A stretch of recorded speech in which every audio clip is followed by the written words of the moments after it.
Hello, I am very eager to learn what happens in Chapter 14 of Navigating Early by Clare Vanderpool, so here we go. We glided along in silence for a long time, each of us lost in our own thoughts. The river had a few turns that Early guided me through, and even though we were heading upstream, the current was slow. I took nice, easy strokes and we settled into our assigned stations, me rowing, him calling out an occasional command. It felt good to be the brawn of our duo and let Early set the course. I couldn't begin to guess what was going on in Early's mind, and every once in a while he would lapse into his absent stare. It usually only lasted 10 or 15 seconds, and then he'd be back, always as if nothing had happened.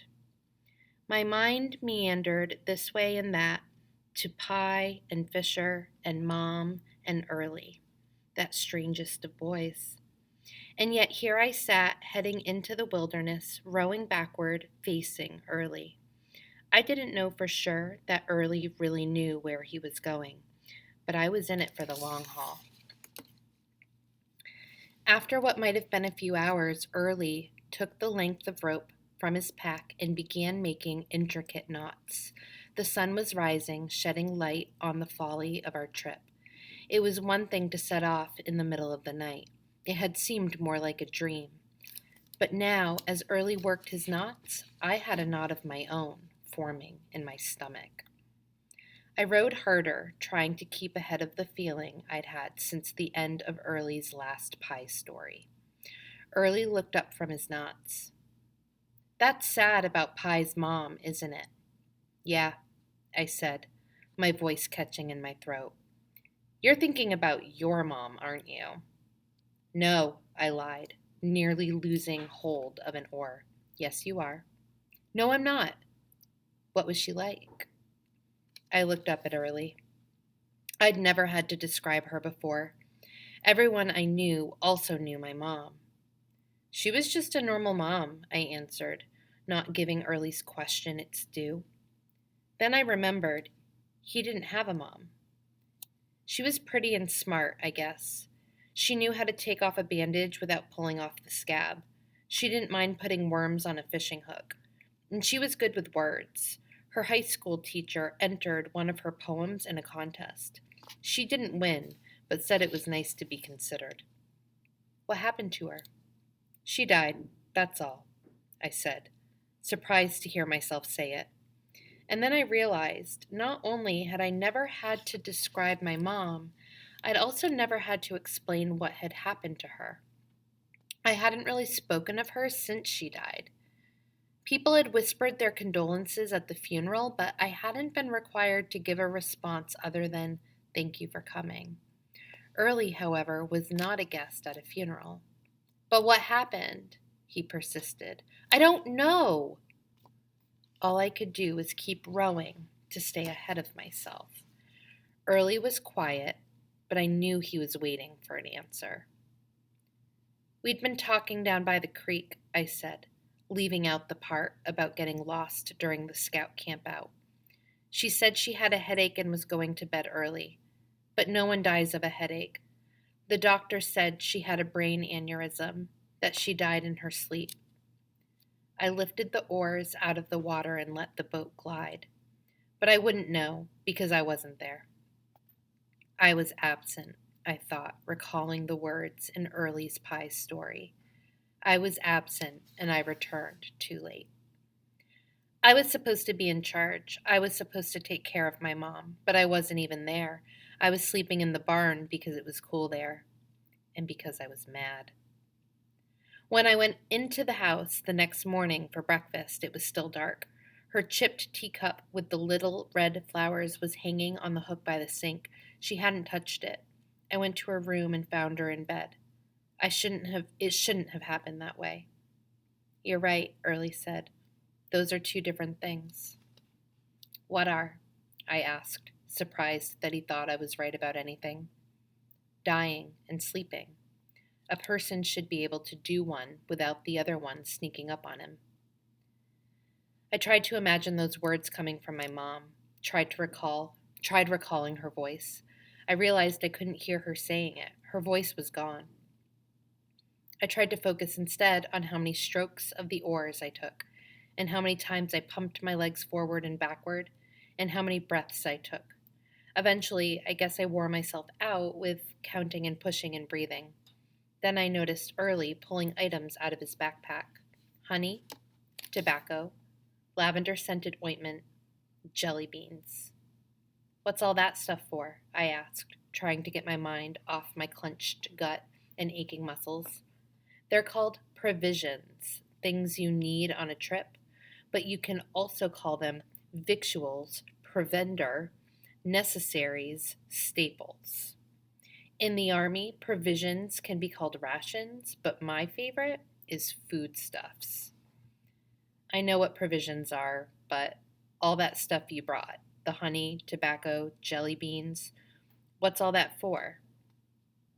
Tobacco is for ringworm and poison ivy, he said, taking Bucky from his pocket. He poured a handful of water on the frog to moisten his skin. And the jelly beans? They're for Bucky. He likes jelly beans. Early held one out to the frog, who gave only a half-hearted croak. And the honey and lavender ointment are for snake bites. Oh, yeah, I said, the rattlesnakes. Timber rattlesnakes, Early clarified. Everybody else seems to think there are no timber rattlesnakes in Maine. How come you're so sure there are? I knew my mistake the minute I asked the question. Lots of reasons. First, it's a matter of statistics and odds. There were 7 sightings of timber rattlesnakes last year in eastern New Hampshire and 12 in southern Canada. The odds of a timber rattlesnake not going past the Maine border are very low. Uh-huh, I responded with limited enthusiasm.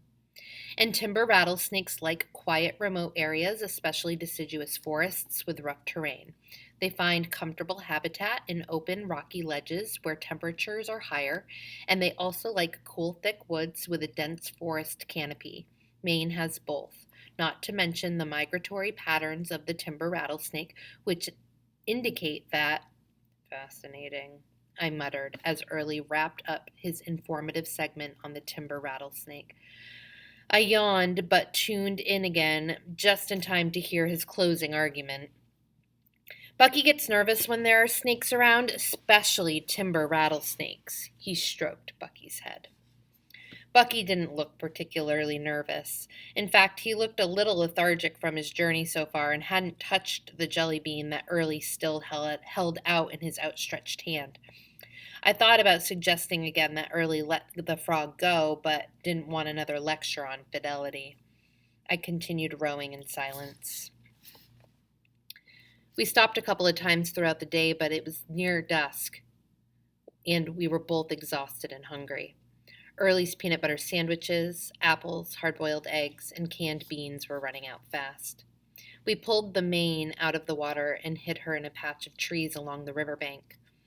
There was a fairly decent clearing of grass and fallen leaves that would make for a nice campsite. The night air was clear, and the temperature dropped quickly with the setting sun. I rubbed my hands together, trying to warm them with my breath. As my stomach growled and my cheeks grew cold, I wondered how I had gotten into this mess of a quest with Early. Let's get a fire going, I said, thinking maybe I should have stayed back at school and been miserable for a week. At least I'd have had a warm bed to sleep in. Superman could build a fire with his X-ray vision, said Early. But then I would have missed out on this encyclopedia of comic book information. Yeah, well, Captain America would have to do it the old-fashioned way, and so do we. Help me gather up some twigs and grass. As I placed dry leaves and grass in a pile and shaped a twig pyramid above it, I was glad I had learned to build a fire, even though my road to being an Eagle Scout had taken a detour when most of the troop dads went to war. Not to mention the fact that I'd gotten lost on the first survival outing. Only Jimmy Arnold's dad was left, and that was because he got a ranking of 4F, which meant he was unfit for service on account of his vision. He was a banker and didn't know a mulberry from a whistleberry. The troop nearly fell apart when we were on a campout and he reached down to pet the nice doggie and had his hand bitten by a badger.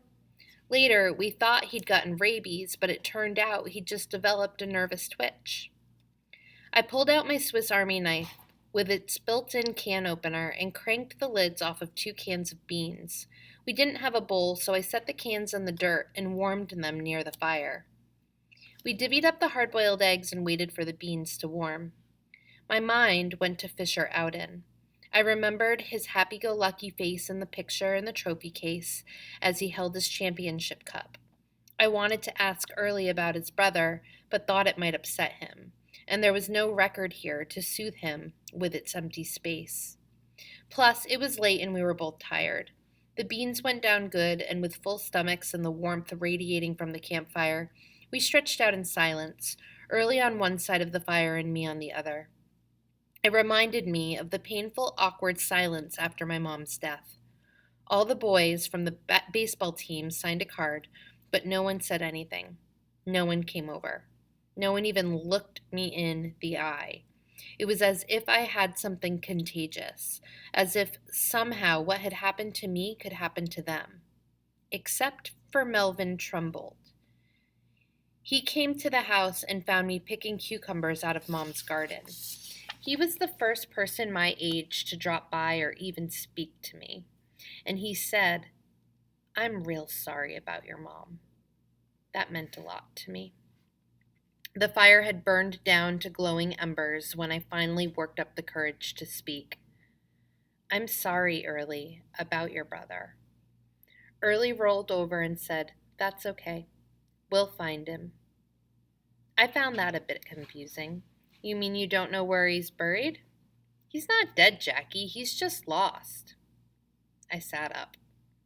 "What do you mean he's not dead?" "Just like Pie. Haven't you noticed how Fisher and Pie have been on the same journey?" Early reached for his backpack and took out the leather journal. "Remember when Pie first set off on his journey, but the sea knew he wasn't ready? Pie had a lot he needed to learn first. Well, look." Early held out a postcard from Dover, England. "Fisher did the same thing. See, he says they were teaching him all kinds of things he would need to know, like how to eat on the run in his sleep, and sleep standing up. I bet Pie didn't even know how to do that," said Early, with the pride of a little brother. "Well, yeah, it's called boot camp, Early. All soldiers have to do that." "And see here," Early continued, as if I hadn't spoken, "after Pie built himself a boat, he set off on a great voyage. Let me guess.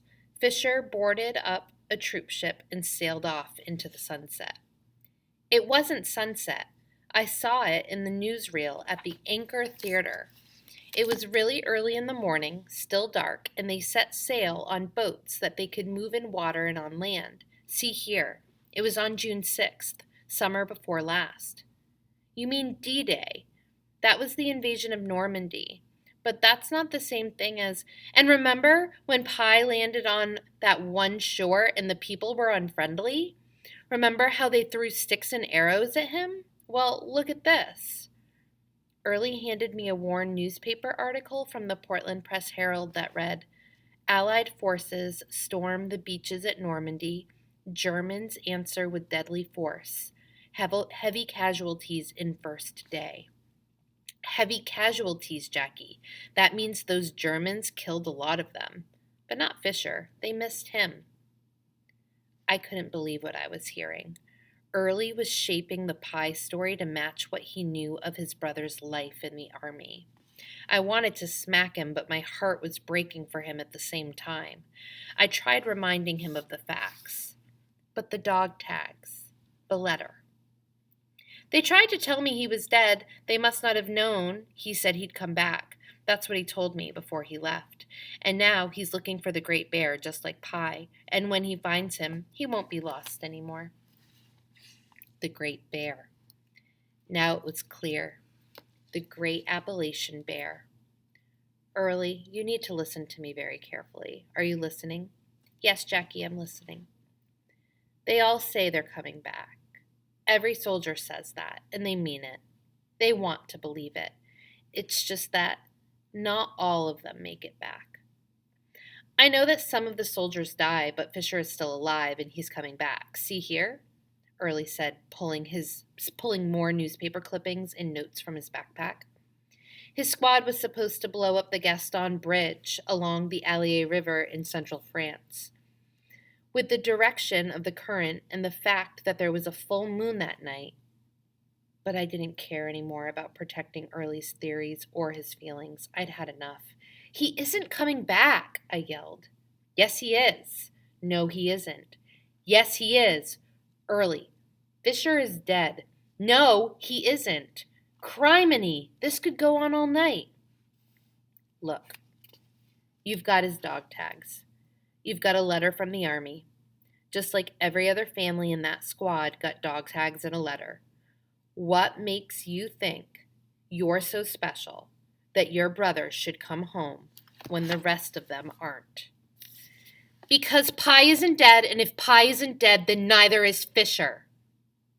Early hugged his knees and began rocking back and forth. Oh, I breathed.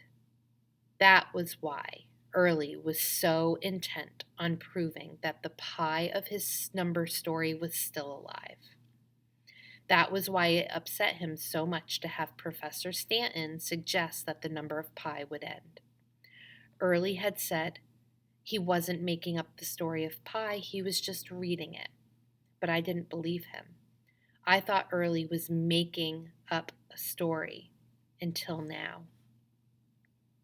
It was partly in the way that Early told the story, in words that didn't seem to be his own, but mostly it was in his inability to control the story.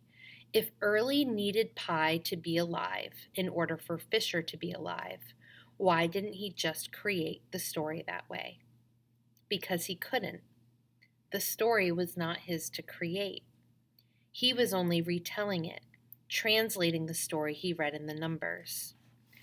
Early needed the numbers to continue, the story to continue, and he needed Pye to stay alive, because in his strange, convoluted, and amazing mind, if Pye was dead, that meant that Fisher was dead also. I knew it made no sense. I knew it was crazy, but how could I argue with him? Part of me wished I had some crazy story that would make me think my mom was still alive and that she would eventually come back. But my brain didn't work that way. I lay back, my heart pounding. As I stared up at the stars, it became clear to me that in joining Early in this quest, I'd certainly gotten into more than I'd bargained for. But I knew I wasn't ready to turn back.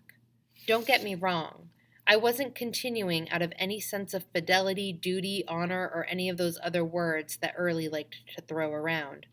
It was just curiosity and maybe a little fear of getting lost on my own. I had no need to stick to it. I had no need to stick it out or complete the quest. No, Early was the one who couldn't leave a frog behind. I would have cut Bucky loose in a heartbeat. And in this case, that would have been a better idea, because by the next morning, Bucky was dead. All right, that's it for Chapter 14. I'll be back with a recording of Chapter 15's Read Aloud soon. Thank you.